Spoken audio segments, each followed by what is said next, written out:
Testing. 1, 2, 3. We're back to talk about the movies of yesteryear at Backlick Cinema, the podcast. I'm your host, Zo, that's Z-O or Z-O to the cinema fans overseas. It's the 92nd episode. Thank you for downloading or streaming. We really appreciate it. We're going to talk about the movies of yesteryear that we love to watch in the 70s, 80s, and early 90s. If you like what you're about to hear, then please take the time out to offer some support by giving us a rating or review on your favorite podcast app. You can also share our show on social media. I'll talk about the links later on in the show.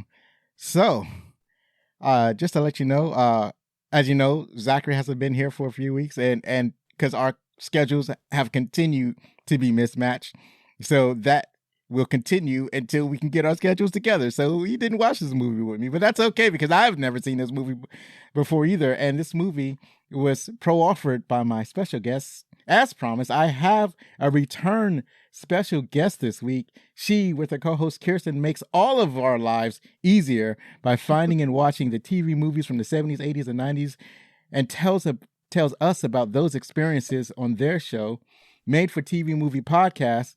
Please welcome the intelligent, the incomparable, the beautiful podcast hostess with the mostest, Beth. I am blushing. Beth. Thank you for having me back. It's nice to see you again. So I'm super excited to talk about this one. Yes, it was great. So before we get started to talk about the movie that you had encouraged me to watch, let me ask you a few questions in our interview segment. Now, of course, if they heard the last episode where you were a guest on, when you was a guest the first time, they learned a little bit about you and Kirsten. So I got a deck of cards. So I'm gonna ask you some questions from this deck of cards I got. Awesome, perfect. I love it. I'm excited. So I had shuffled these cards. So the first question I have is, what's the worst thing that anyone has ever said about you? Oh boy. I probably don't know the answer to that. But to my face, I had a lot of teachers tell me I talked way too much. I've had a lot of people tell me I talk way too much. I think that's kind of mean, but also, and they're not wrong, but also it's worked for me. Yeah, you're in the right profession in so Right many on. ways. Yeah, you talk for a living and you talk in a podcast. So yeah, you get all of that energy and aggression out, and that's often. I think I can't remember all of the things that people have said to me because there've been so many, and I've probably mentally buried some of that stuff. But one that comes to mind is when I'm referred to as a nerd when I'm growing up in school. I think that's a compliment, though. I mean, like when you're young, you're like, oh, no, that's the worst. And now I embrace that. Yeah, back when you were growing up, that was no joke. That was a for real insult. It was like, It was. nerd. I was like, I'm not a nerd. You're not a nerd, so Yeah, but you can tell them all they're wrong. right. Tell them I said so. Thanks. Good. That was absolutely the truth. I was just in denial. What other things? One time I was here's something that kind of hit different. So one time I was working as security. You know, you get up in your. It was almost like a dress security uniform. So it was like a button down shirt with a tie, but no jacket. And I think they were short sleeves because I was working in Hawaii. So Nice. I had to have a sit down because people were saying that I stank, and I was like, I stink? And I wash every single day. How do I stink? That's kind of mean. It was pretty mean, and there's no way you can counterprove that, right? You can't. Right? No. You can't prove because it's like I don't stink to me, but people who stink don't think or know that they stink, right? Right. I don't think anybody's ever told me I stunk, at least not to my face. That would really hurt my feelings. Yeah. It didn't hurt my feelings. I was just perplexed. Okay, good. Because I had worked there for a while, and it kind of came out of the blue. And the worst part about it is that I've been around people who had body odor issues. I remember going to school one time, and it was at a community college, and there was a woman there. So there was people of all ages. So there was a woman in the class. She was kind of an older woman, but nobody could sit near her because her body odor was just It was just bad. It was like she hadn't Ugh. bathed in days, and people tried to give her hints Ugh. and give her soap, and that was so bad. But it Oh, was like that the that's entire always, semester. yeah, that's terrible. And it's like, how do you really like talk to somebody about that? Right, Yikes. right. It was like, this is Ugh. gonna hurt your feelings, but I can't breathe in this room, and it's because of you. That is not cool. All right. Let me ask this next question. What is the meanest thing you have ever done? The meanest thing I've ever done. Oh my gosh, I have to go back. How? Let's see. Um, I can't even think of I can't even think of a response to that. Because I mean, I'm sure I've done a lot of mean things, but it's been a really long time because now I kind of believe in karma. So I try to put good into the world. You know what I mean? Right, right, right. You don't want to be that girl again. No, I don't. But I mean, I know I've done some mean things. I'm trying to think. I can't even think of one right now. Oh my gosh. I I, can't answer. Pass. Ask me the next one. I'll answer the next one. I well, promise. I can't think of anything either. I think probably the meanest thing that I can remember doing, because I probably like is one of those things where you wash those questions, you wash those things out of your mind to pretend like you're a good Yes. person. So Right. the meanest thing that I can remember doing is that there was a there was a soldier. I was in the Maryland National Guard, and so there was a woman soldier, and she was working. We were just all just kind of in the office, just milling around or whatever, not doing anything in particular. And so she was ready to sit down at her desk, and while she wasn't looking, I moved her chair out the way, and she fell on the floor. So that was pretty mean. Oh, I thought that made me think of one. I did think of one. Okay, so years and years ago, I worked at several hair salons, like answering phones. I was never a hairdresser, but I always wanted to be, which is why I loved working in the salons. And so I worked for this couple who were just awful. They didn't pay us on time, and they just weren't very nice. And I think they had some other issues going on, but so I just got really fed up one day, and I went to take the garbage out, and I never went back. That was mean. All you did was quit. So that was Right, but I mean, it was kind of mean because I yeah. That left was a everybody mean. there in the lurch. That was a I mean, mean way of it quitting. punished, yeah, it punished the owner, and but it also punished the workers. And then later on, I worked for a pretty brief period for I guess it's called Sally Beauty Supply, and we did like a lot of. I was in charge of like deliveries because we did deliveries back then. I don't know if they still do, and the owner of that salon would call to have stuff delivered, and they wouldn't because he owed them so much money. So I wasn't the only one who thought he was a jerk. Right, right, right. And yeah, I guess they were like, whatever happened to Beth? She was just here just a minute ago. And then I came home, and my mom was like, "Where were you? They called you." And I'm like, "Oh, I quit." And my mom was so mad at me. That's not responsible, blah, blah, blah. Yeah, that is something mom would say. So one last question. Sure. When was the last time you told a lie? Oh, gosh. Oh. When was the last time I told a lie? I'm just trying to think of how to answer this in case anyone I know listens. You might have to go back further, just in case. Yeah, I know. I'm just trying to think. Oh my gosh. You answer that first. I got to think about it for a minute. Okay. I like you. I can't really remember, but I can say that like the lies I usually tell are, oh, well, I was late because of traffic. I'm not saying I don't want to tell them I was late because I just not feel like going to work right now. I'm delaying the inevitable. I'm just languishing here in bed, just not really wanting to get up. Now I'm late because of traffic. I don't like telling lies because especially about stuff like that, because then it'll happen in real life. Yes. It's And a form karma, of like I karma. said, karma. I do know that I like when I was young, I used to babysit and I didn't want to babysit for certain couples because I didn't like their kids. So I would lie and say, "Oh, my mom won't let me babysit you anymore," stuff like that. And I'm sure there's many more recent because I'm not saying I'm not a liar, but I just can't think of a specific recent event. I mean, of course, with the pandemic, we haven't seen anybody really until the last few months, so um, you know what? Okay, I do think I have one. During the pandemic, I know I had some girlfriends that wanted to have like a Zoom call party, and I said I was busy, but I wasn't, but I just didn't want to do it.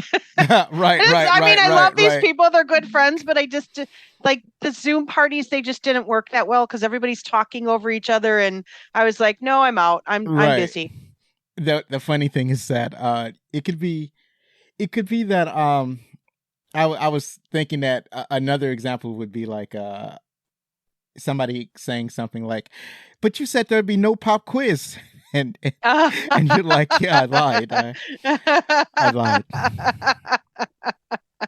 My I probably have had to do it for work too, but I can't think of an example actually. right. My favorite lie in the movies is in Commando, and Arnold Schwarzenegger is talking to a dude, and he said, "Remember, Sully, when I told you I would kill you last?" And Sully says, "Yes, yes, Matrix, you did." And he says, "I lied." I think Harrison Ford has done that in movies too, things like that that come off as just they're funny, they're great funny lines. Right, right, right. So yeah, lying in movies is tricky because you kind of assume that whatever character is telling you or whatever character is speaking at the moment is telling the truth, and that's usually how it works. And so Right. when and so it's kind of tricky for that to come across. And you Yeah, but I think one really good example of how it was done well was the movie Seven. Oh yeah, The yeah, whole yeah. movie's a lie. Right, right, right, right.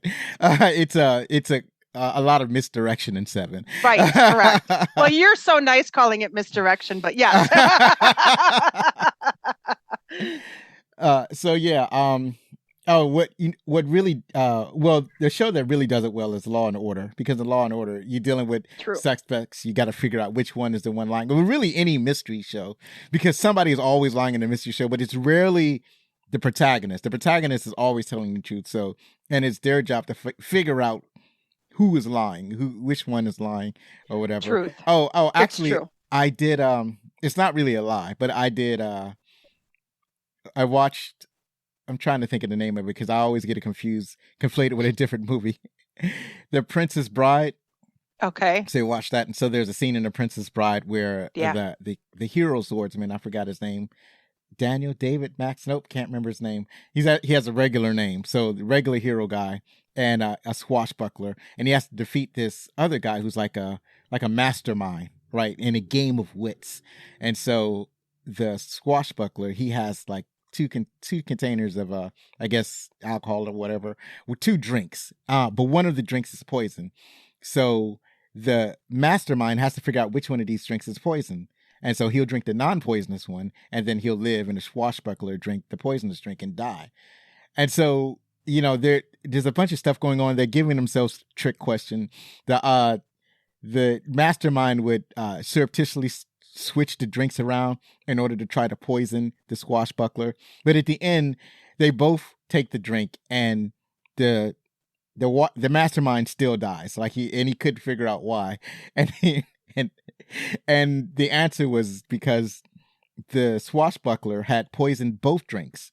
So they both took the poison. So it didn't matter how the cups would drink switched around or what questions the mastermind asked. He was always going to die, and the swashbuckler was always going to live because he had built up a tolerance. The swashbuckler had built up a tolerance to the poison so that it wouldn't kill him. So he was. That's right. I forgot about that. It's been a long time since I've seen that movie, but I love that scene. That's a great scene. Yeah, that was That was great. That was one of the gems of that movie. So yeah, and so that was a lie. The swashbuckler told a lie. The lie he told was that there was a way you were getting out of this alive. And there was, he didn't say that in so many words, but that's basically the lie that was being told. So yeah, that was it. So that's it for this short interview section. And we're going to continue. We're going to talk about the movie that we had watched. But before we get there into our opening credits, I'm going to play this little jingle from the Beth and Kirsten podcast. It's called Made for TV Movie Podcast, Beth.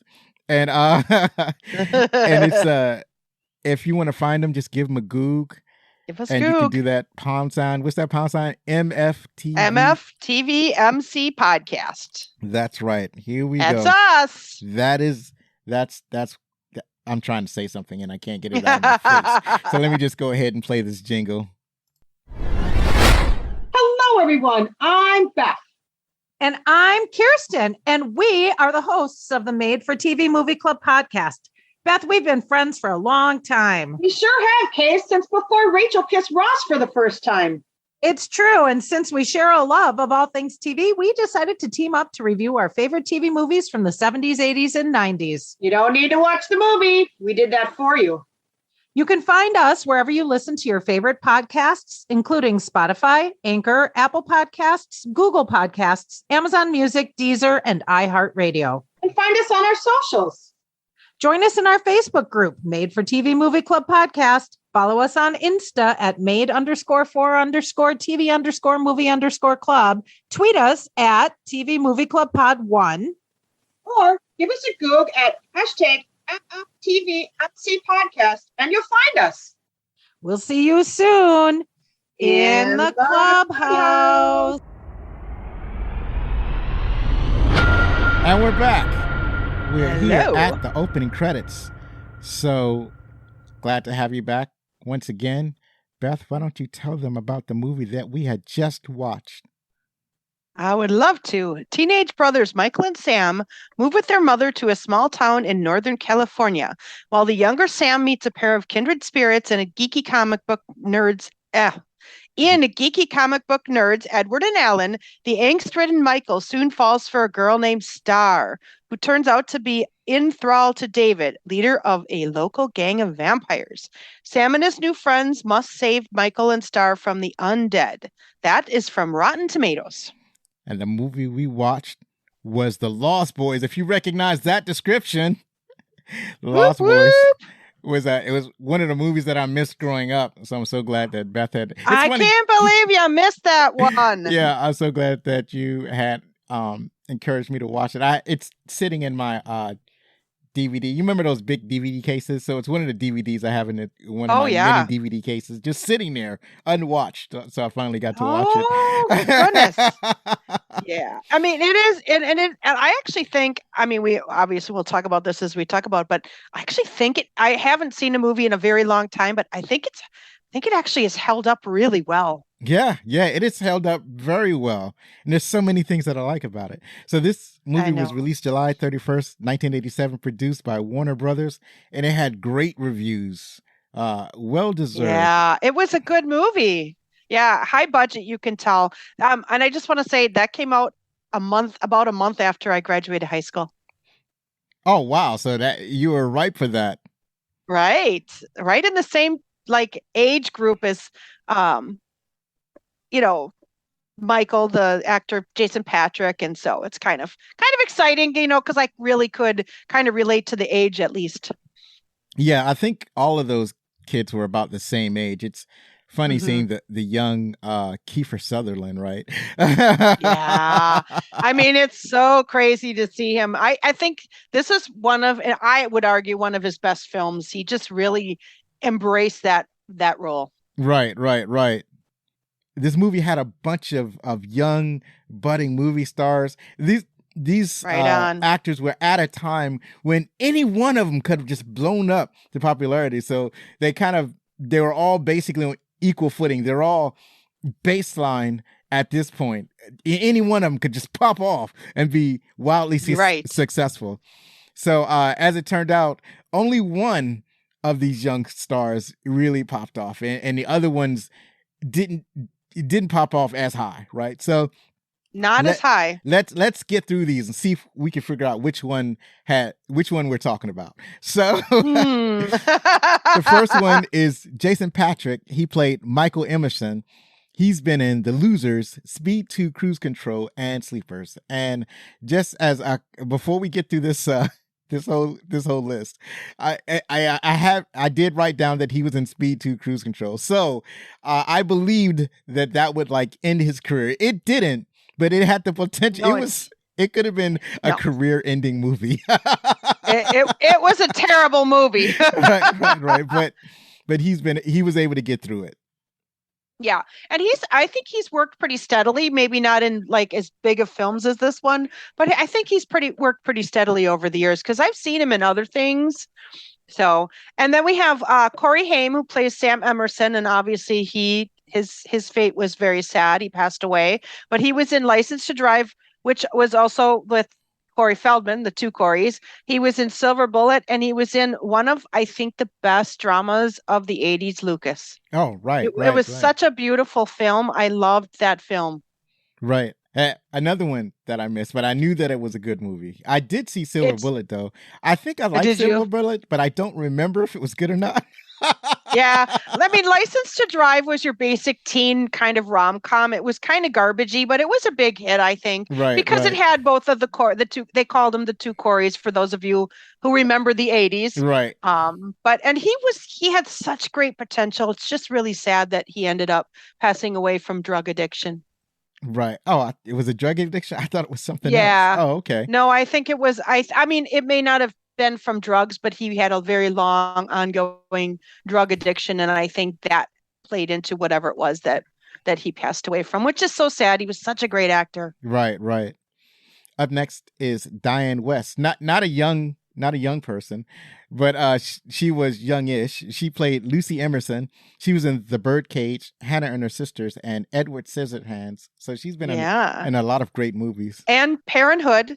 She was in the movie Parenthood, not the series. Right. And then she was most recently in a show I loved called oh my gosh, it was a comedy, Life in Pieces. It just was on a few years ago. It was such a great comedy that unfortunately only aired for a couple seasons. But I still like her, and I think she might have been also on Law and Order or something for a short period of time as like a DA or something, or a judge. I can't remember. Yeah, a lot of these actors tend to guest star on Law and Order or one of those like Chicago, like what's they call it? Chicago PD or something like that. Yeah, something like that. My son, one of my sons loves that show. Right. And then we have Grandpa. He was the real, like, I mean, there was a lot of humor in this one, but he had the best lines of all. Bernard Hughes, who was also in Tron, Sister Act 2, Back in the Habit, and Doc Hollywood, which I reviewed not long ago with our friend John from I just lost the name of his show. Oh my gosh. John. Yeah, you want a few minutes? You want to take some time out? You know who I'm talking about. I wish I had some memory pills. Movie lovers unite. There oh my gosh. I'm so sorry, John. I can't believe I did that. That's okay. Oh, that's okay, John. I blanked out too. He knows I love him. We talked about him earlier. We love John. Yeah, but that's only because I'm old. So that's going to be my excuse from now on. Well, that's kind of what happened with me, because that happens to me a lot now that I get old, now that I'm older. Right. Up next is Edward Herrmann. He played Max. He's been in Overboard, Annie from 1982, and Intolerable Cruelty. Right on. Then we have Kiefer Sutherland, who plays David Williams. I had the biggest crush on Kiefer Sutherland, not gonna lie. He was in Young Guns, A Time to Kill. Most recently, he's been on 24. He's probably done stuff since then. But I loved 24. That was a great show. Did you watch it? It was good. I've seen, I enjoyed it. I think I've only seen one season of it, one of the later seasons, but I have like the entire series on one of these hard drives somewhere. But I loved him on 24, and he's awesome on that show. And he has the next significant thing that he did after 24 was something called Designated Survivor. That's correct. You're right. I didn't see that one, but now that you say that, yes. And he also was with Corey Feldman in Stand By Me. Yes, yes. And I believe Stand By Me was released prior to Lost Boys. Yeah. But I don't quote me on that, but I'm pretty sure. Yeah, yeah. So yeah, he was a cool dude. And Yeah, he still is. I loved him. Right, I think he was great. I had such a crush on him. I mean, we all did. All my friends did, because he was like the cool guy, Right, the cool right. actor, like, the anti-actor kind of guy. He was too cool for school. Right, right, right. Up next is Jamie Gertz. She played Star. She's been in Twister, 16 Candles, and Jersey Curl. Oh, who didn't love Twister? Right. I love Twister. Such a great movie.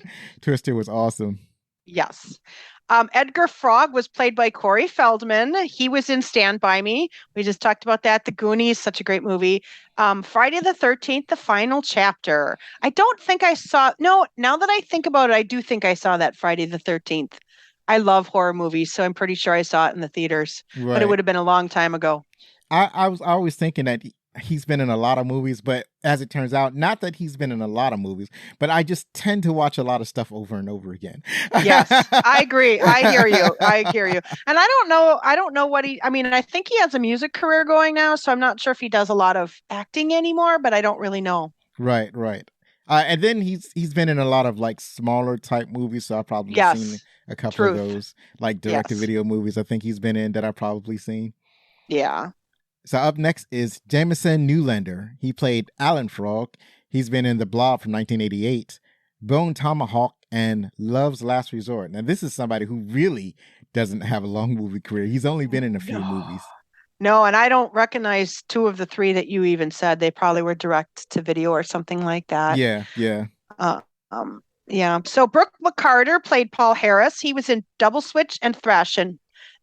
Neither of those I've heard of. I've heard of Thrashing. I used to see the Thrashing movie posters in comics all the time. I probably would recognize them if I saw them, though. Right. Billy Wirth, he played Dwayne Steffens. He's been in MacArthur Park and Boys on the Side. I recognize Boys on the Side. Yeah, that was a great movie. I liked that one. That was a good movie. In fact, I might have to watch that again. And then Alex Winter. Now, we already talked about him. Right. Because we reviewed Bill and Ted, Their Excellent Adventure. He played Marco Thompson. He was in, it says Bill and Ted Face the Music, but he's been in, all the Bill and Ted movies. I think, how many are there? 3 or 4? Yeah, 3. Face the Music was the third one. Right, that's true. And I haven't seen that one. I still have to watch it, and I really mean to, because I want to see it. And Death Wish 3. Yeah. He also surprisingly hasn't been in a lot of movies, or at least not a lot of like big not even big budget action blockbusters, but just I think he's been in a few indie movies, but he's like transitioned over to directing and producing. So he's more on the behind the camera side than he is in front of the camera. But that's interesting, because he's talented. So I was wondering what happened to him. I felt like he should be still in the business. Yeah, he's definitely still in the business.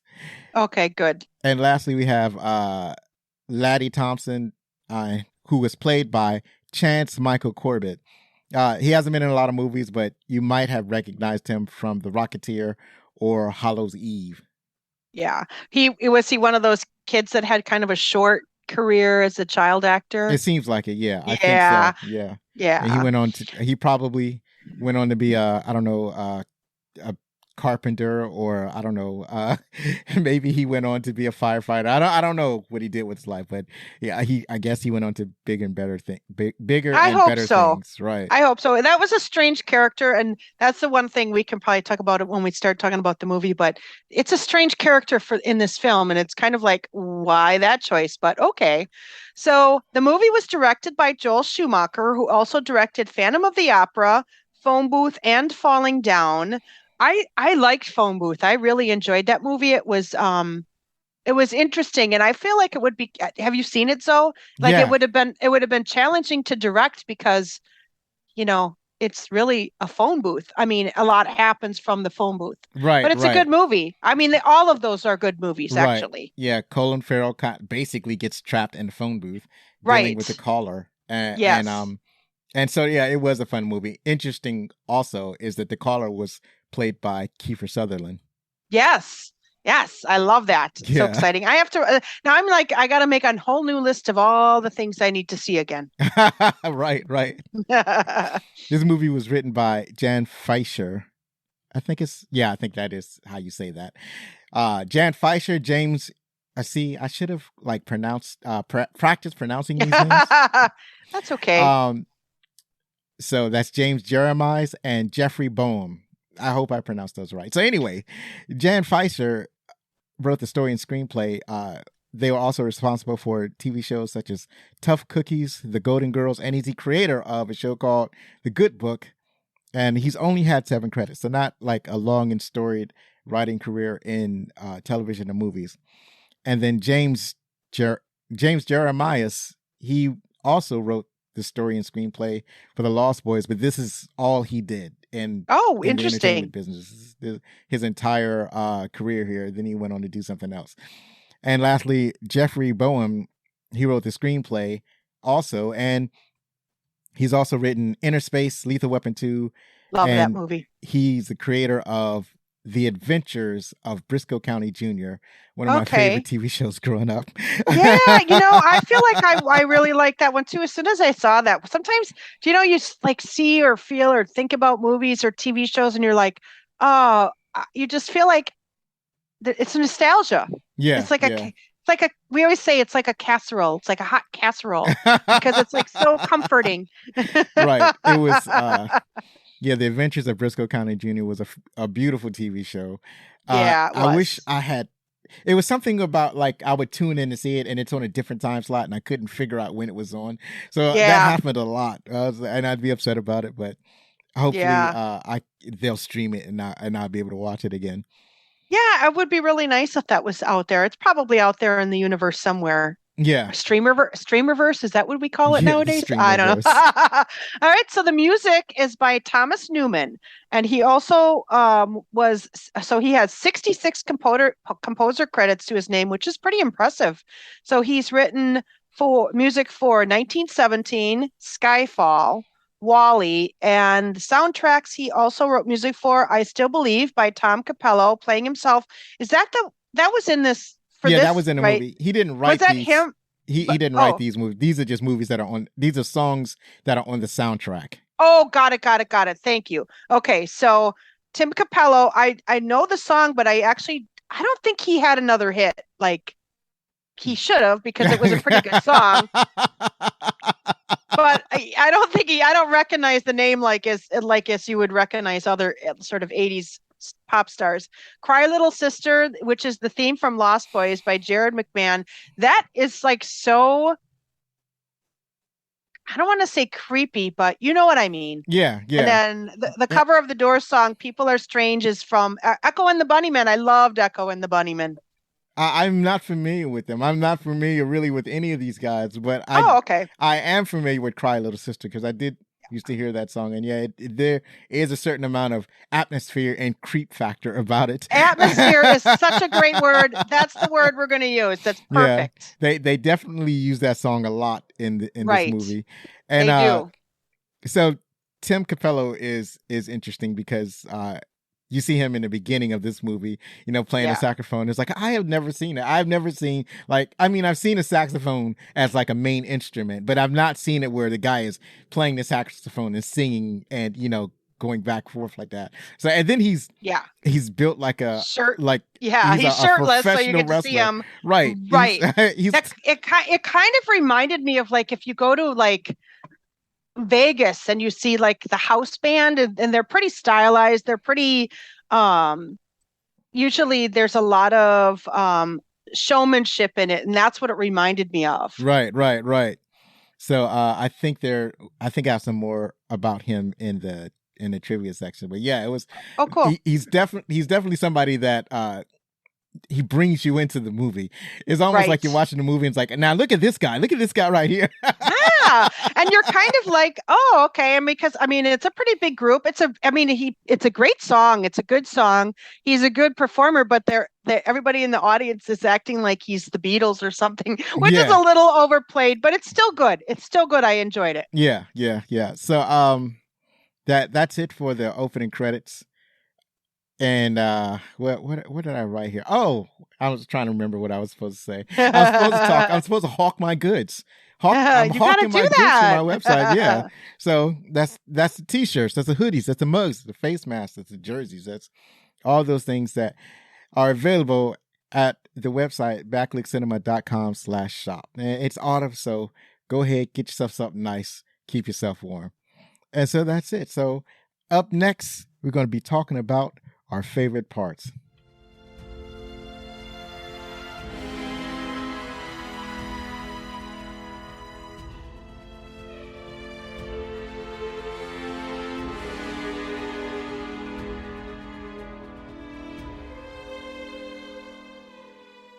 All right, we're back. We're back. We're going to talk about some of our favorite parts of the movie. Do it. Beth, why don't you let us know what were some of your favorite parts about The Lost Boys? I think one of my favorite parts is, and it's always been since the first time I saw it, was the scene with the train where they just of jump and then they're holding on. But just the way that they fall is so interesting because they just like put their arms up and then boom, they're hanging on. And then that train comes over. And like, even when I was watching it again, the sound, the music is so pervasive that you could still feel the train going through. It's so stylized. I love that. I love that scene. And I think the other scene I loved was, well, I loved every scene. I still love this movie, but I really like the scene where they go to find the vampires. And then he's like, Corey Haim's character is Edgar. Yeah.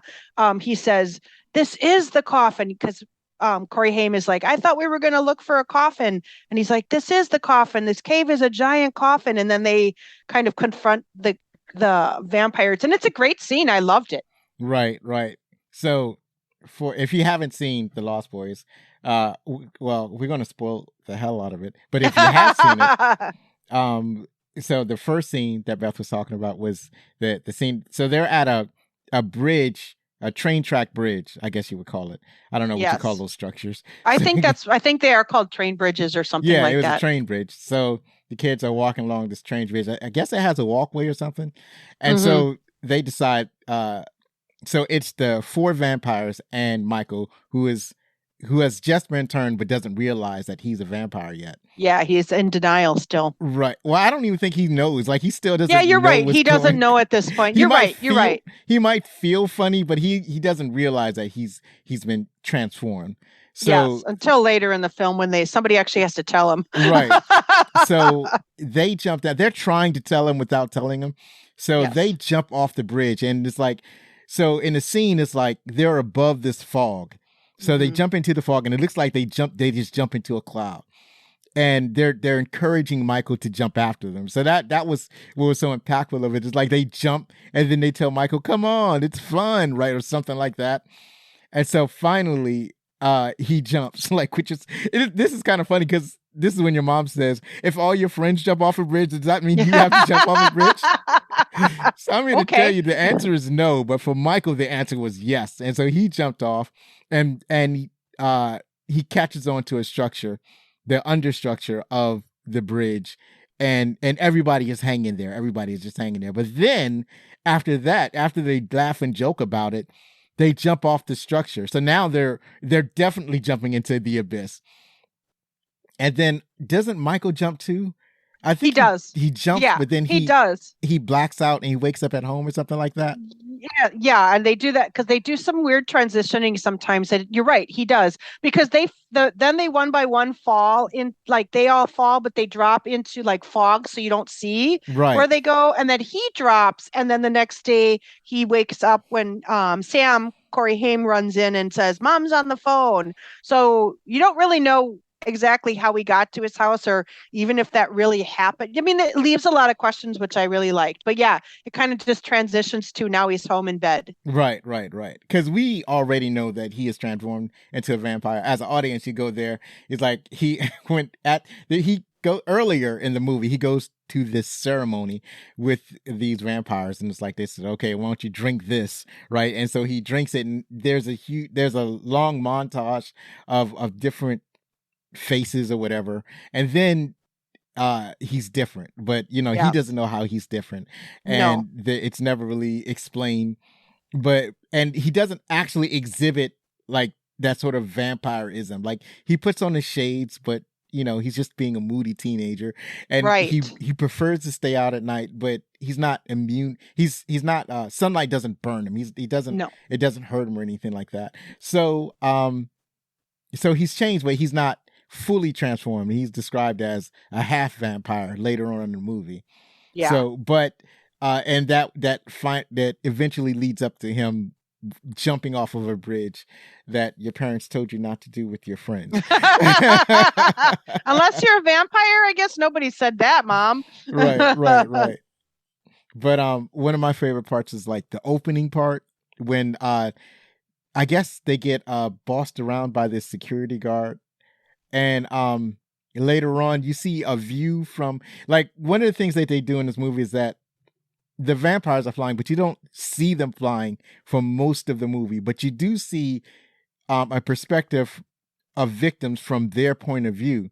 Right. So you see them, you see the victim on like walking around on the ground, and you're, as a vampire, you're approaching them from the air. So they do that a lot. So it's a first person view as a vampire approaching the victim. And so they did that once. And then one time, people get into their cars. And then from the vampire's point of view, they rip the top off of the car to get to the victim. It was like opening canned food, like a can of tuna. Right? Yeah, it's scary. It's kind of, with all the music and everything, it's scary. Like Right. if you're it's kind of a scary scene. I like that too. That you're right. That was a good, just every scene, I don't know, but I do like how they kind of set that up. And then you figure out that, like, just before that, when they're walking around the boardwalk and getting kicked out of everywhere and everything like that. Right. I liked that they established the vampires early on, because Yeah. it's like you're going in knowing that you're getting a vampire movie, but they kind of held off the more gruesome type of killings until like Mhm. way later on. But you do see Yes. hints of the vampire presence. So Yeah. they talk about the place that they were. It's like it opens with the other part of the opening was the Emersons moving into this new city. So the mother is newly divorced, so she's bringing her two boys to live with their father until they can get back on their feet, because she needs a job and she needs a place to live. So when they come into this new town, it turns out it's like the murder capital of the world or something like Yeah. that.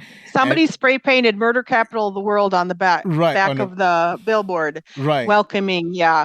And it's interesting. I think that Grandpa's entrance into the movie is one of the weirdest, like, introductions to a character I've ever seen, because he's laying on the ground on the porch, and they run up to him thinking he's dead or he's passed out, and he's like, "Just playing dead."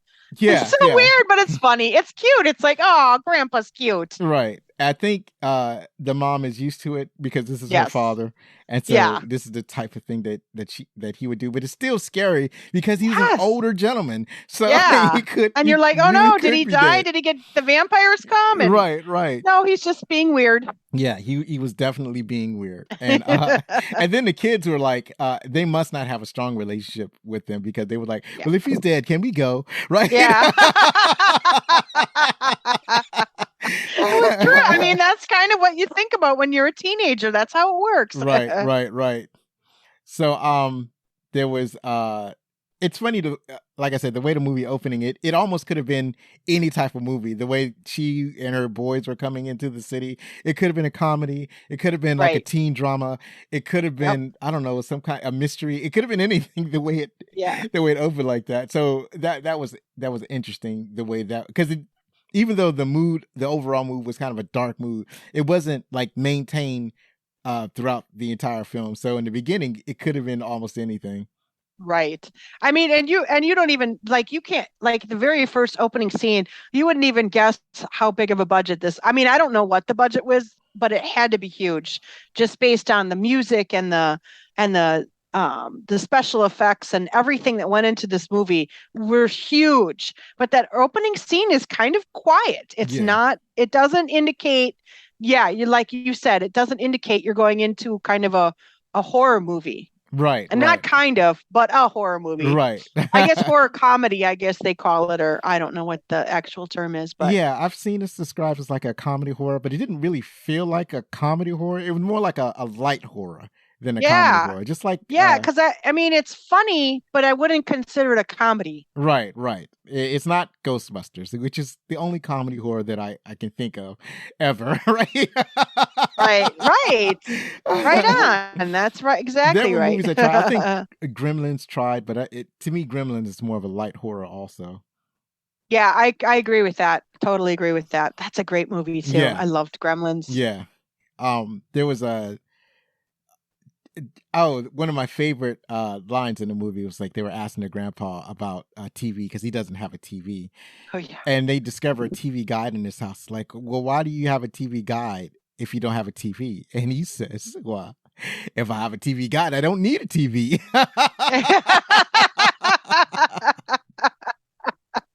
I mean, it's funny. And for those of you listening, a TV guide was a small booklet that you got with your newspaper, the Sunday newspaper specifically, that told you what was going to be on TV, because before most people had cable and they could just kind of flip through the channel guide to see what was on. This is before channel guides, or before most people had access to channel guides.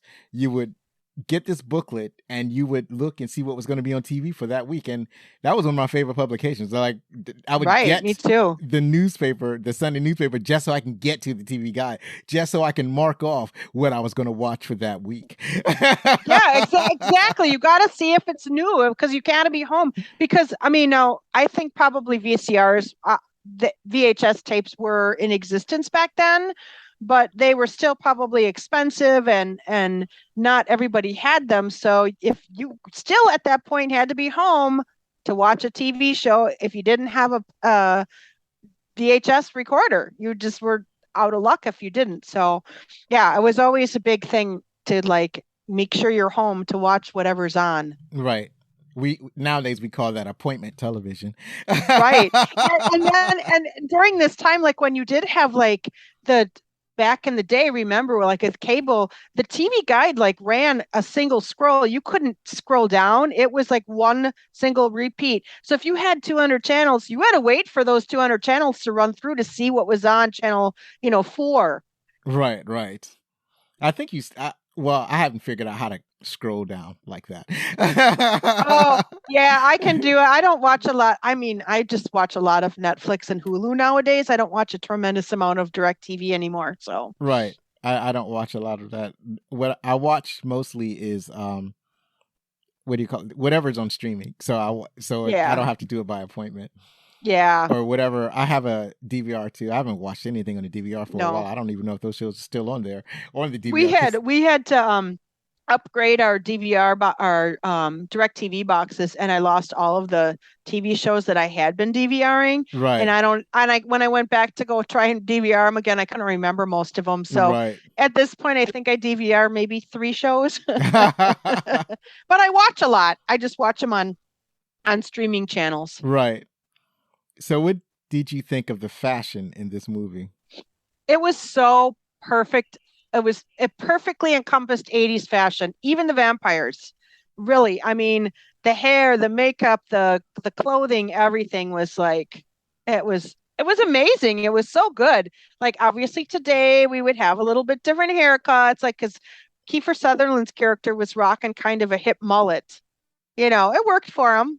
Yeah. But the big 80s hair was really what was going on there. That's true. Yeah, he was the only one that didn't have big hair. Now that you mention it, even the Coreys, I think his brother didn't have as big hair. He just had like kind of a mullet. No, but it was kind of a mullet, but it was still kind of.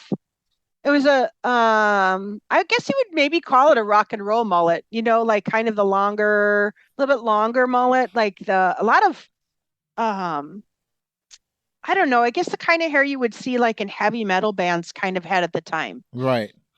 But what struck me was was the shoulder pads. It was like it's so Yeah. obvious now that it's not. It wasn't obvious to me back then, but it's so obvious now when you see that everybody had these gigantic shoulder pads. So when you see, There is a reason that 40 years later they have not come back. right. I don't think that they'll be making a comeback, but I hope not. right. I'm not doing those again. But especially with Max, when you see Max for the first time, he has these gigantic shoulder pads. I was like, oh my goodness, he looks like Herman Munster with those shoulder pads on. It was harsh. It's true. That's funny. Well, what I also like was when the two Corys meet.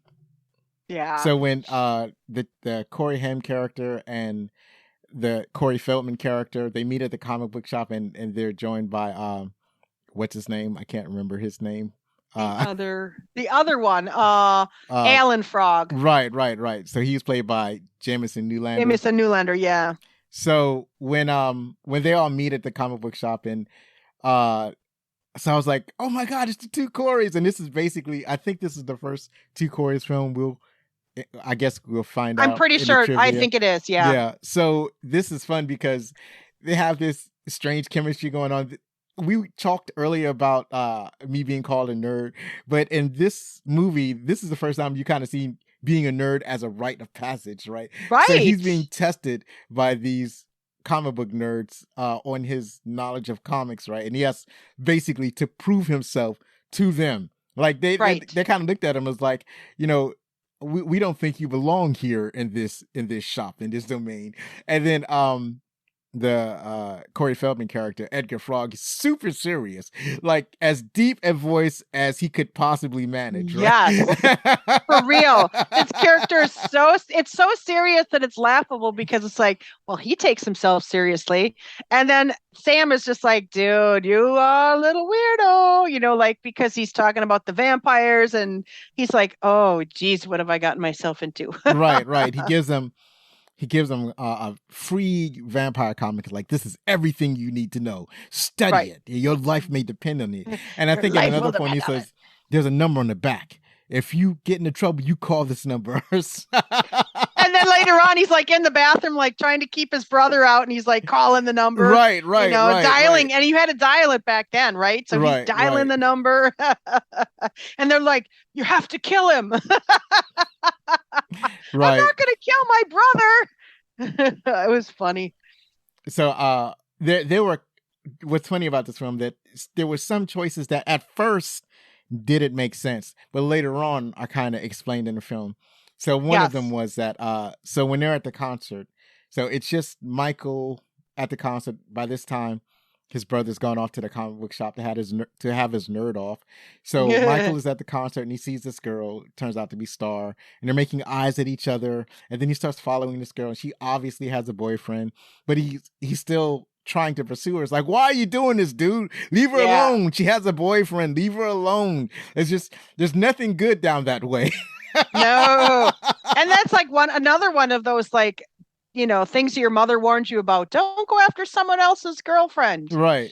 Or boyfriend, because they could be a vampire and want you to join them and then kill them or whatever. Right.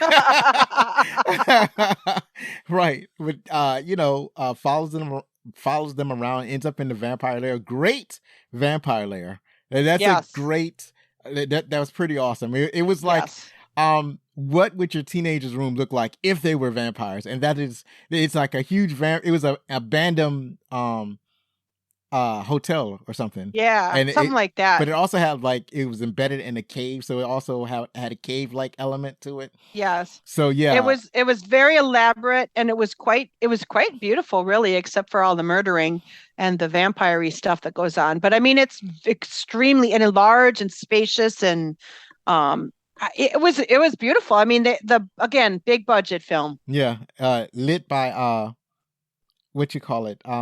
Not candlelight, but like garbage fires. Like what kind of barrel fires? Lit by barrel fires. Yeah, it's weird, right? Isn't that strange? That's pretty cool. Yeah, it was pretty. It was. I mean, I like the take that they used, because it was almost like they took a stereotype and then turned it on its head and said, "Well, this might be what the stereotype looks like. This is what we're going to do." Right. So that kind of leads to one of the scenes I really like, the Chinese food scene, which Yeah. which is a trip. So first, David gives Michael a box. He says it's noodles, and Yeah. and when Michael looks at it, it's a bunch of worms. It's like, Yeah. and like what are you getting upset about? It's just noodles. And so when Michael picks up the box again, it's just noodles.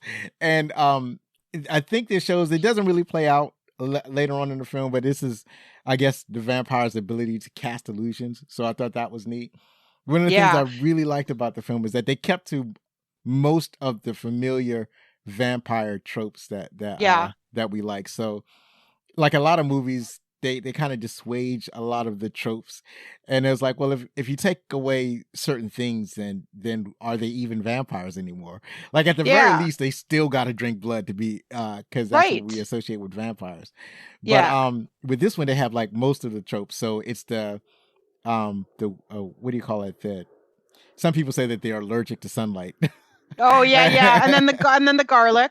Yeah, they're allergic. They had the garlic in there, and the holy water. That was funny too when they went to get the holy water, and was there a baptism going on? And they come in and they just church or the service. church service. And it was because it was a Catholic church. They keep the holy water up front, and the boys just go in there and they just dump their water pistols into the holy water. And then they're like, "Okay, see you later." Right. Just disturbing the service. That's what I liked. I mean, I think that was what made this film so successful is that, I mean, they could have had the biggest budget in the world, but if they didn't go ahead and like you said, they have to like have the certain tropes, but they turned them on their heads and they either made it funny or just kind of did their own thing. So it wasn't like trope after trope after trope in this really big budget movie that was kind of stupid. It wasn't that at all. Right. I think it worked. That's what I think they were really smart. It was a smart vampire film. Right. And also, going back to there was a scene at the cave that we had talked about. So this is when they're all kind of just, basically they're trying to recruit Michael to join their gang. This is kind of before he realized that they're vampires. They don't reveal themselves as vampires. They're trying to recruit him to join. And you're kind of wondering, like kind of why? Like why would they, you like this particular dude? And you notice in their exchange that Mike himself is kind of a dick, and you go, that's they're attracted to people like Michael who are kind of a dick. Yes, that's a great point. They're all kind of dickish. You got to be. Yes. I guess you have to be kind of dickish to be a vampire. So I guess we're safe then, aren't we? Right. So it's like a cross between being what you call it. It's across. It determines who's going to join their gang as vampires and who's just going to be a victim, who's going to be food. So if you're not basically a ne'er do well, or a kind of like I don't want to say that Mike is a bad person, but he's definitely requires some, I don't know, additional training in emotional intelligence, I guess. Agreed. 100% agreed. I agree with that. 100%. Right. So they're looking for the loners, the losers, the dropouts, and that's who they want to join their gang. They're not looking for somebody who's well adjusted. Right. Bingo was his name-o. Right. So what other parts that you really liked about this movie? I thought the jokes were so funny. I thought there was a lot of funny, like there was a lot of ongoing, or not a lot, but there was some like with the stuffed creatures that Grandpa keeps giving him, and like he'll look and all of a sudden, like there's a jump scare because there's an owl. He wakes up and sees an owl. And I just thought that was funny. Yeah, all the taxidermied animals. Right. Thank you. If you describe them as stuff, people are going to think, oh, you're talking about like Build-A-Bears. Like, no, these aren't Build-A-Bears. No, I'm sorry. My bad. these are taxidermied animals, because that's Grandpa's hobby, and they're everywhere in his house. And he gives them as gifts specifically to the younger brother. And it's like Sam is like, why are you giving me these things, Grandpa? He has a closet full of these taxidermy gifts. that his Right. grandfather keeps giving him. They don't Exactly. really serve a purpose. Like maybe you think they serve a purpose later on in the film to fight vampires, but they don't really. They're just there in the house. Grandpa's It's house funny. is absolutely cluttered with these things. Right. One other thing I really liked was the sort of twist ending that you're not expecting, because earlier in the film, so the head vampire, and should we spoil? We can talk spoilers, right? Yeah. So the head vampire, we don't and in fact, when I was watching this, it's been a long time since I watched it. I was like, oh, is he the head vampire, or which is the mom's boss? And they're kind of dating, and she invites him over for dinner, and they invite him in, not realizing, I think it's Michael that actually invites him in, not realizing that means he doesn't have, like, they can't, like, they give him garlic and there's no effect. So if you invite a vampire in, they're not going to like show themselves as a vampire, I guess. So in the end, when you find out he actually is the vampire, it's like, oh shit, what just happened? And I love that. I thought it was very clever, because you're thinking the whole time that David, Kiefer Sutherland's character, is the head vampire, but he's not. Right. Yeah, he's most obviously the vampire because he's creepy. He's got this gang with him. Eventually you see him where in his hideout. I don't know. I don't remember if it's before or after the Max gets invited into the house. But he's definitely more obviously the vampire, even though he doesn't show himself to be a vampire. Yeah. But there was talk about they needed to find the head vampire, and they said, well, Max only comes out at night, and he's dating your mother, so that it's probably him. But you know, when he's he goes over, they have a date at the mother's house where the boys stay at, and so Sam and his friends, the Frog Brothers, they concoct a plan. It's like, since they believe that Max is the head vampire, they're going to get all of the stuff. They're going to get the garlic. They're going to get the holy water. They're going to have the mirror ready. They're going to have all of these things ready to see that if he's a vampire. And then if he's a vampire, they're going to like deal with him, I guess, because they think that he's a head vampire. Once they kill the head vampires, then anybody who was half vampire will revert back to human. So that's their plan.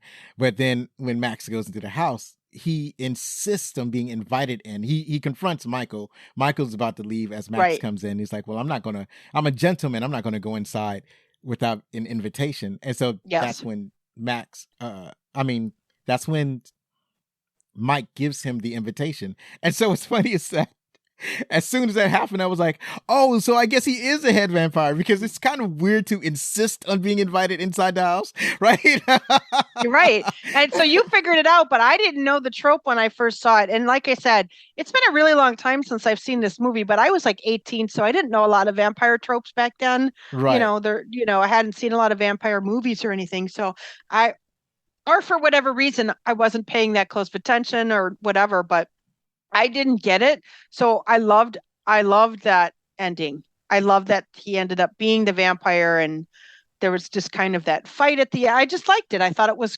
good. Right. So yeah, different mythologies handle this particular trope differently. So in this one, if you don't invite a vampire in, and they come in anyway, as they did in this movie, then they're susceptible to all of the weaknesses that they have. So you can spray them with holy water. You can that's really the only thing they did was the holy water, and you can impale them. Not on him. And you can do all of the things that you can do to a vampire. You can do to them if they go in your house uninvited. So it is imperative for the vampire to try to kill you quickly as possible if they decide to trespass. In other media I've seen, it's difficult for a vampire to cross a barrier of someone's home if they're not invited. It's not that they can't do it, it's that it's very difficult. But once they cross, once again, they're weakened. Their magical powers are weakened. So there's usually variations of the vampire being weakened once they get into the house. So they're not as strong as they are or whatever. But yes, I really like the way this movie handled that particular me too. trope. But the only reason I knew about it is because I've been this is my first watch, like just last week. So yeah, of course I would know now. I probably wouldn't have known back then. It might have been a surprise back then to me too. So I really love the way they handled that. And because they go through all the trouble of killing all of the younger they killed who they thought was a head vampire, and still a Yes. couple of vampires got away. And Yeah. they did. Yeah, after the home invasion, that's when they Yeah. killed all the vampires. Yeah. And they hadn't changed yet. So Yes. but I like that we had mentioned it earlier. They went to the cave. First they went to the lair, and then the lair was connected to the cave, and then the cave they looked in and they saw the vampires hanging upside down. And the first vampire they killed was Marco, who was played by Alex Winter. And Right. one of the things that had struck me is that Alex Winter was like, you didn't strike because you know him. He's so strongly connected with Bill and Ted. You don't really see Right. him in something else, and he hadn't really seen him in anything else. So it's hard to take him seriously, right? He's not the cool guy. He's the guy who wants to be cool, right? Right. He's one of the Right. hangers on that's trying to be cool, but isn't quite cool. Like it's like Exactly. maybe if I hang around this group of guys, then they'll consider me cool. So he's one of those.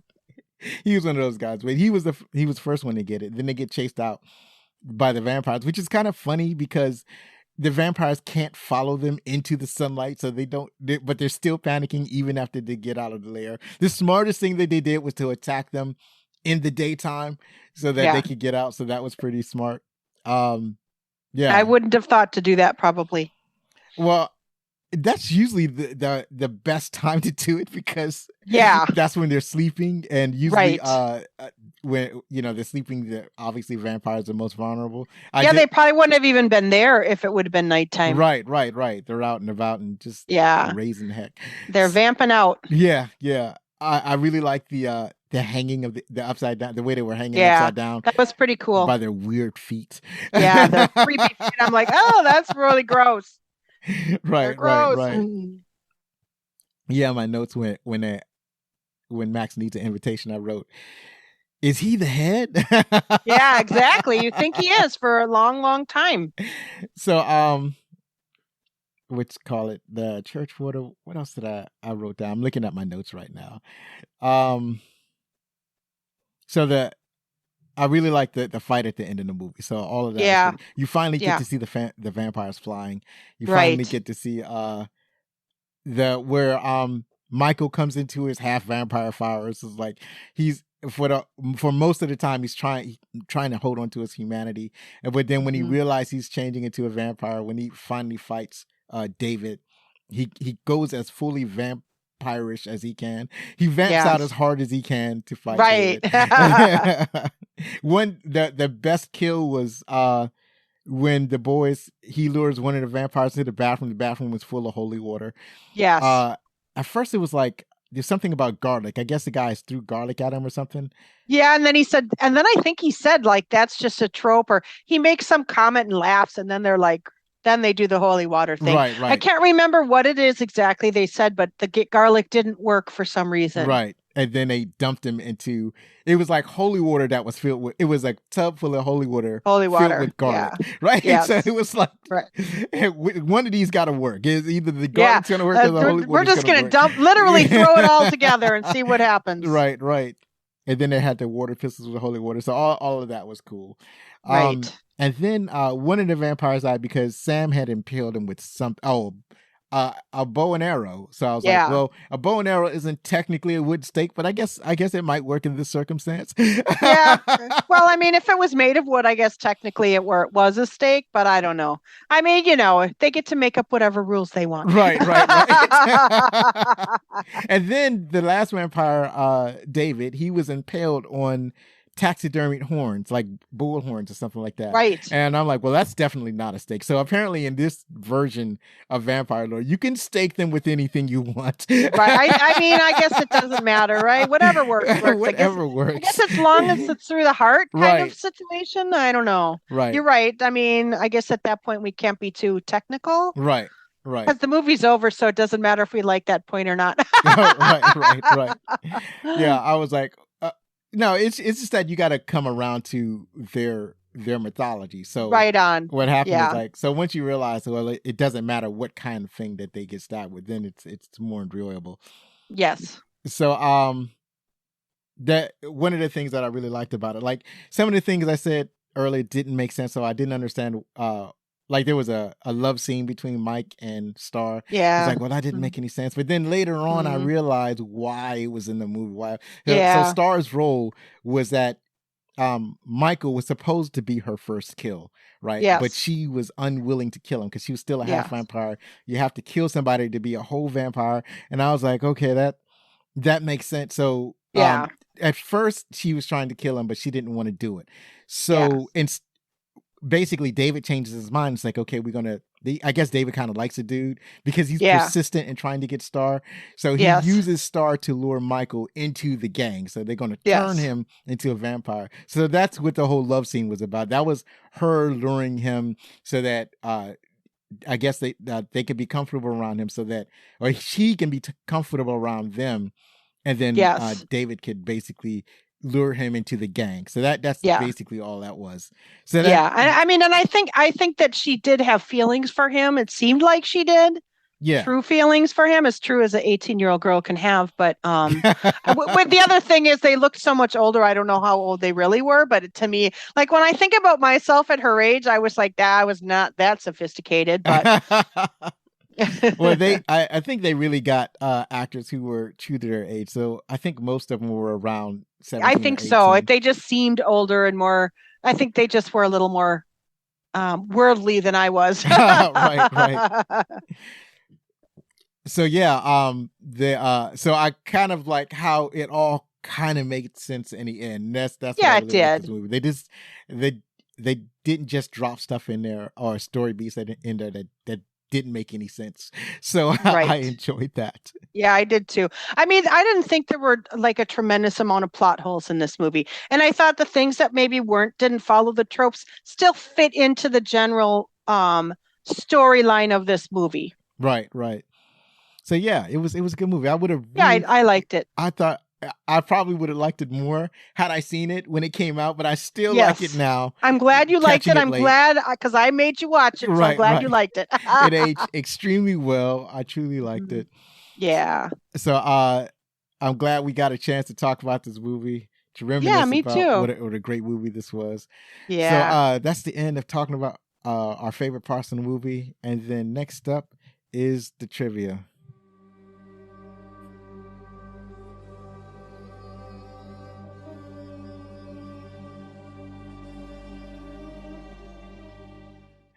All right, so we got the trivia from IMDb. Beth, why don't you let us know what happened, or the behind the scenes of the Lost Boys? This one's interesting. So the new location of the Atlantis Fantasy World comic book store, which was featured in the film, is owned by Joe Ferreira II, who still carries the original #1 issue of Vampires Everywhere that Sam reads in the film. The comic was created only for the film, and its opening page is signed by all of the cast members from the movie. The owner, Joe Ferreira II, allows any shopper to hold it and take a photo with it free of charge. That's cool. I didn't know that. Yeah, that's cool that he allows people to handle a rare comic book. 40 years later. Right. That's essentially a movie prop, right? Yeah. So I mean, I'm hoping he has it like in something, plastic or something to preserve it. Yeah, I'm pretty sure he has I'm sure he does. All of us comic book collectors carry our backboard in plastic comic book bags. Right. So Santa Cruz, where Santa Carla takes place, was once plagued with the reputation of being the murder capital of the world because of a series of very brutal murders by 3 different very disturbed men in the early 70s. Because of John Linley Frazier, Herbert Mullen, and Edmund Kemper, Santa Cruz endured 28 murders in over a 30-month period between 1970 and 1973. Wow. This was Corey Haim and Corey Feldman's first film together, which marked the start of the popular 80s trend, the two Coreys, in which Feldman and Haim starred together in a number of teenage films. Yes, I believe this is the two Coreys film that I've seen. Yeah, I know I've seen License to Drive, and I remember it. I don't know if I saw the whole thing. It wasn't a good movie. Right. I don't suspect that it would be. I mean, I think they kind of threw it together based on the popularity of them being in films together, and that's why it was made, and that's the only reason people went to see it. Right. Every year, at the landmark Santa Cruz Beach Boardwalk at Santa Cruz, California. This film is screened as part of the park's free summer movie series. Beachgoers may bring outdoor furniture and supplies to watch after sunset. Many features of the town shown could still be recognized, most notably the rise in the games of the boardwalk itself. Cool. Gerard McMahon wrote the theme song Cry Little Sister to the movie after reading the script and without ever seeing a frame. After only reading the script and without ever seeing a frame of the film. Yeah, it strikes me as some guy who was like, I see it all in my head now. Right. I mean, the thing is that it's a great companion to this film. So he hit the mark right on the head. Yeah. He had a vision and he carried it out beautifully. For sure. In the documentary, Blood-Sucking Cinema from 2007, Corey Haim said that all the blood had glitter in it to give it a shimmering effect and was slimier than other fake blood. So did you notice that? No, but it makes sense. No, I didn't notice that, but I could see them doing that. It actually is kind of smart. Yeah. In the Cave of the Lost Boys, you can see a poster of Jim Morrison, who recorded the original version of People Are Strange with the Doors. Also, when Star and Laddie are being carried into Sam's room, you can see a poster of Echo and the Bunnymen, who recorded the version used in the movie. Right. That's cool. I don't remember seeing the poster of Echo and the Bunnymen, but that's probably because I don't really know what they look like. Yeah, so... I do remember seeing it. It's pretty brief, I think. Right. But you do see Jim Morrison poster a lot. Yes, that one's more prominent. But you're right. The Echo and the Bunnymen, I mean, they were really popular in England, and they were also a really popular sort of, I guess you consider underground band, like Depeche Mode or maybe The Cure. So they didn't have a lot of mainstream hits, but people who liked Echo and the Bunnymen, like myself, would have recognized them. Right. So when asked why he did the film, Joel Schumacher simply stated, quote, "Vampires are hot. They're the only erotic monster. Frankenstein is not hot." He's not wrong. He's not wrong. No.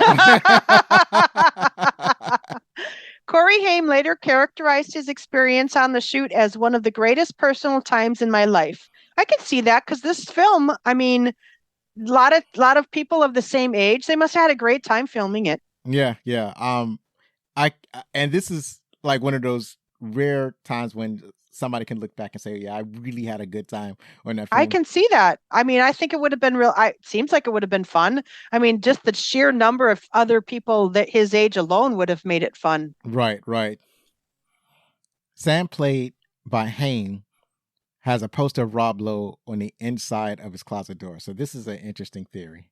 The poster has sparked years of debate about whether or not Schumacher, as an openly gay man, was making a subtextual statement about Sam's sexuality by putting a picture of a male heartthrob on his door, a reference to being in the closet.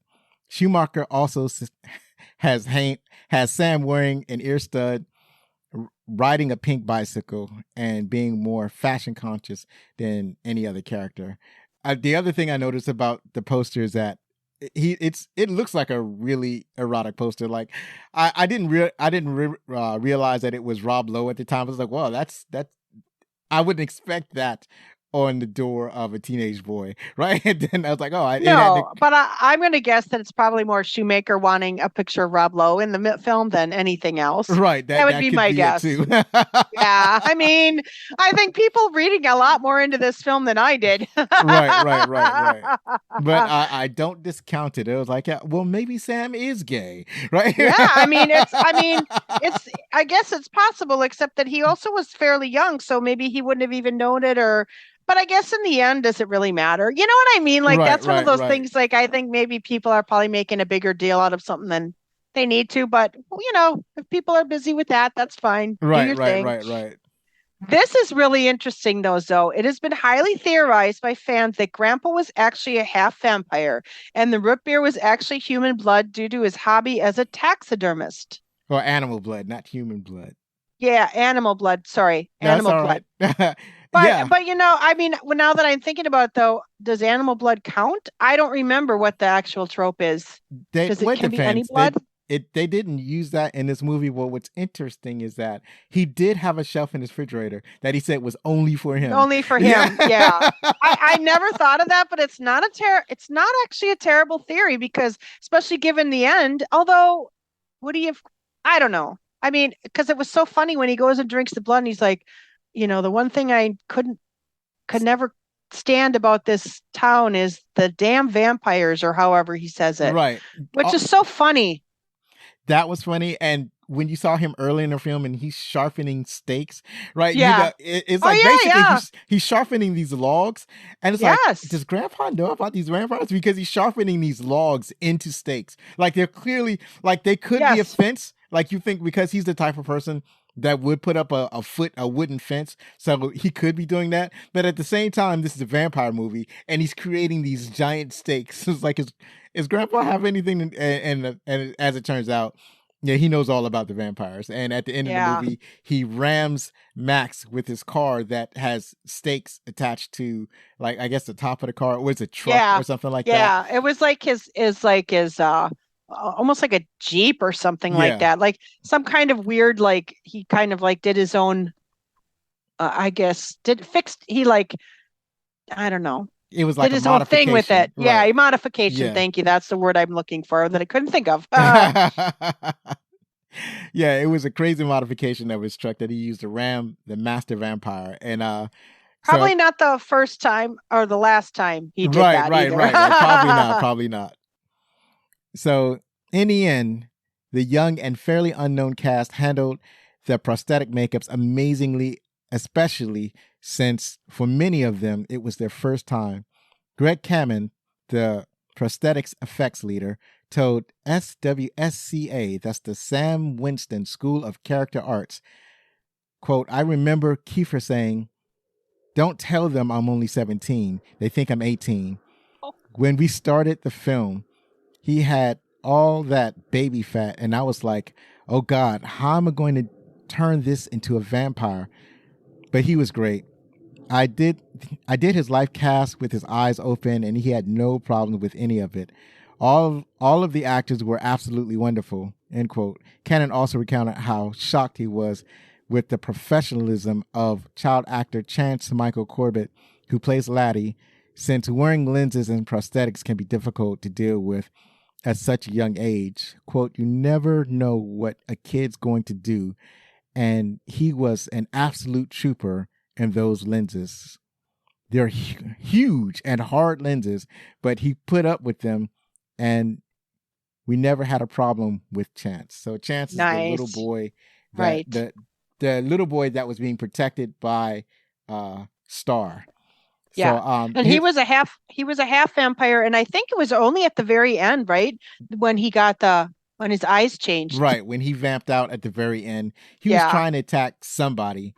And, I don't remember who. Yeah, and I guess like because he's young, he doesn't have as much control over his vampirism, so he vamped out, and he was going to attack, but basically Sarah stopped him from attacking, and she protected him from being staked by, I think, one of the Frog Brothers. Yes, I think it was. I can't remember offhand because so much happens that last scene. That last scene is there's so much that happens. It's hard to remember every single thing. So this is also interesting and kind of sad. Corey Feldman, who played Edgar Frog, almost wasn't in the movie. At the time, Feldman struggled with drug abuse at a very young age and showed up to work coming down from a cocaine binge. Schumacher was very upset that Corey kept dozing off and was unable to continue filming. So he fired him, but hired him back the next day after Corey apologized and swore to come to work prepared from then on, which he did. Yeah. I mean, it's sad, but at least he got his act together to at least long enough to finish that movie. I mean, and he seriously was probably 15 or 16. He was young. Right.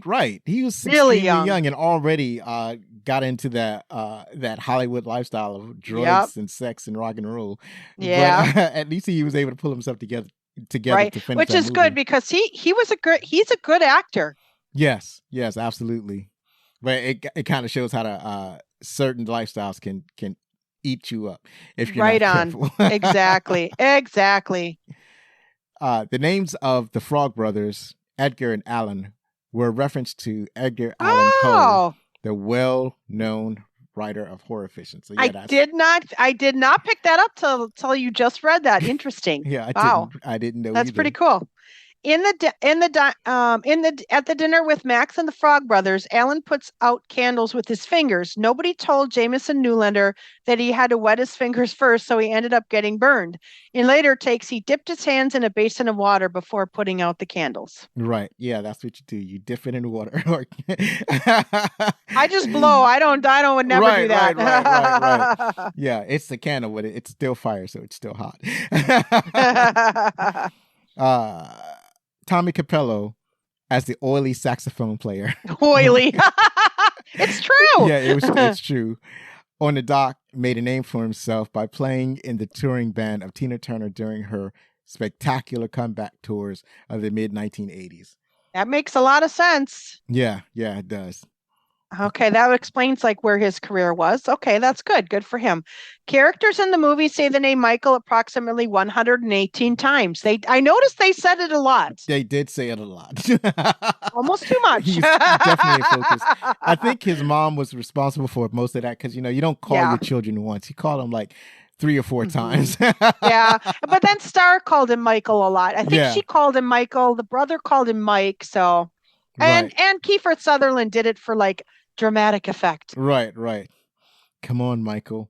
You'll never go old and you'll Drink never it, die. Michael. Yeah. Michael. Oh, and then I think when they're on the train bridge, they also don't they start chanting at some point? Or is it when they drink the right. Either when they're drinking or they're on the train. Both. Yes, they start chanting. They do. They are chanting his name. Yeah. Kiefer Sutherland. Oh, let me start this again. This is going to get edited out because I'm already messing it up. Kiefer Sutherland's role as David, being one of the lead cast members, had the fewest lines amongst all the leading and supporting cast members. At the same time, he had the most dialogue amongst the 4 vampire Lost Boys. Oh, interesting. Huh. I mean, none of the other vampires really spoke at all. Very, very few lines. Right. Alex Winter probably had the most of the other vampires. Right.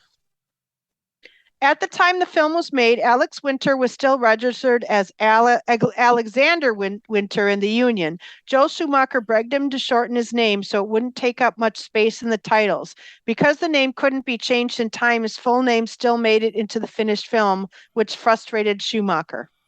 Which I want to add, it's kind of a bad move. Like, actors change their names for various reasons if they do decide to change it. Usually it's so that it's more pronounceable or something like that, or it's or sometimes to be fancier, to give it some pop, right? Right. Tom Cruise has a weird last name, so he kind of dropped his last name and just goes by Tom Cruise. So, I didn't know that. Yeah, something like that. But for somebody to ask you to change your name because your name is too long, that's kind of. That kind of bothers me that you would ask somebody to do that. Yeah, I think it happens all the time though. And it's weird because it's only ANDE 5 letters they asked him to cut out. Right. 5 letters. That's weird. Like, why bother? Right. And and he did do it. So Alex Winters, he did shorten his name because that's what we call him now. But it didn't work because he didn't get it done in time. Yeah. Right, that's interesting. For the movie. Right. So there we go. That's it. That is it for what the trivia is. And now we're going to transition to find out what the critics thought. So stay tuned. After this musical number, we'll talk about what the critics thought. Boop, boop. And we're back to talk about, to see what the critics think of this movie. So the critics gave it a 77%. The audience gave it 85% of Rotten Tomatoes. IMDb Reviews has it at 7.2 out of 10. So not bad, not great, but not bad. Yeah, I would think it would be better, but I mean, part of it could be that it's just, IMDb reviews and Rotten Tomatoes, that stuff all comes 30, 25, 30 years after the movie came out. So that could play into it. I think it would be different if it had been at the time. I would hope. So Kevin Carr, Fat Guys at the Movie, said, flamboyant and over the top, this movie is still effortlessly watchable, with the campy moments becoming more fun with age. Agreed. I agree with that. Yeah. Joy Byer of Orlando Sentinel says The Lost Boys, which attempts to be funny while preserving the shock value of the vampire legend, aims somewhat higher and misses. I disagree with Joy. I'm not all. I don't understand. Well, I never saw this as a comedy, not as a straight comedy. Maybe when Joy went to the movie, she thought that she was going to get a comedy, and she didn't. But I don't think that this movie is a comedy. I think it's more of a light horror that got some teen angst, and it's got some funny moments. And I think I got exactly out of it what I was looking for.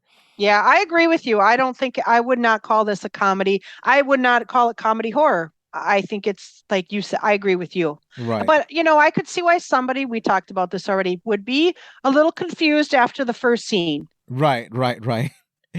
So, Christy Strauss from Wonderfully Weird and Horrifying wrote, The Lost Boys gives an injection of lifeblood into a tired genre that needed some resurrecting at the time. It's an exhilarating ride, a madcap line of quips and thrills that make it hard to forget blood or bloody cocktail. So interesting. Yeah, that was I don't remember the state of vampire movies when this came out, but it was, I don't know if I would say that it injected lifeblood. It was just a fun movie to watch, and I think that's what she meant by it. I can't think of any of the vampire movies that came around at this era. Yeah, me neither. I don't remember. Yeah, and maybe I think there might have been a Julia Roberts one at some point. I think Winona Ryder was in one. I mean, they were all more dramatic if there were the ones that would have come out at the same time. Yeah, maybe her point was this movie was more fun than those movies. I think so. That's kind of how I read that, just based on that. Also, this one's probably higher budget than the other ones too. So right. Roger Ebert from Chicago Sun-Times wrote, "When everything is all over, there's nothing to leave in the theater with. No real horrors, no real dread, no real imagination, just technique at the service of formula."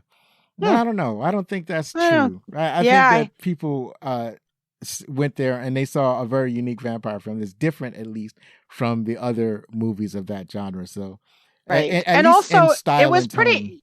Yeah, exactly. And it was a pretty mainstream movies, which is probably why Ebert would have even reviewed it. But I think most vampire/horror movies aren't so mainstream. They might be today. I shouldn't say that. But back then, it would have been unusual for him to review a horror movie.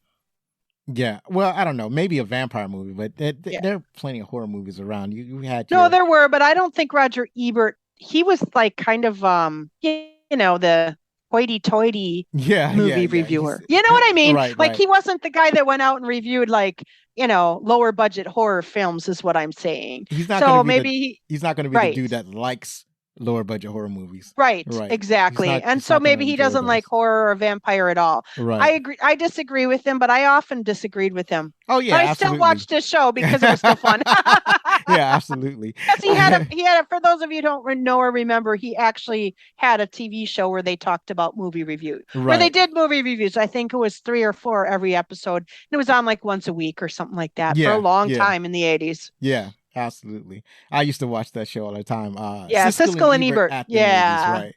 At the movies. That's what it was called, right? And then they either gave it 2 thumbs up, 2 thumbs down, or 1 up, 1 down. Right. I mean, I may have disagreed with them a lot, but I had to see what they said. I needed to know what they thought. It was the way to find out about movies, see trailers, because otherwise, unless you watched a commercial, you didn't see trailers. No, you didn't often see trailers. No, trailers weren't the thing they are today, but back then it was really the only way to know what a movie was about. Right.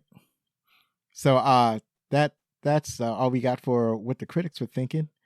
So finally, The Lost Boys is available for rent or purchase from your favorite streaming service. Join us next week, wherein we have another return special guest host, this being my good friend Rocky from the Audio Oddity and Pardon My Fandom podcasts. And we check out The Naked Gun from the Files of Police Squad. Follow us on Twitter or TikTok at there we go again. At Backlick Cinema, or on Facebook or Instagram at Backlick Cinema Podcast for updates.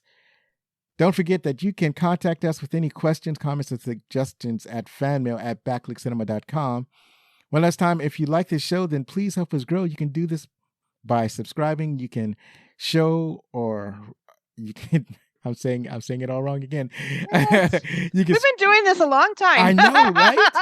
You can subscribe to the show, rate us, or write a review on Spotify, Spotchaser.com, or Apple Podcasts, or your favorite podcast app. And I know you've enjoyed our special guest, Beth. Please check her out with her co-host, Kirsten, on the Made for TV Movie podcast. Beth, do you have any more plugs that you want for your show?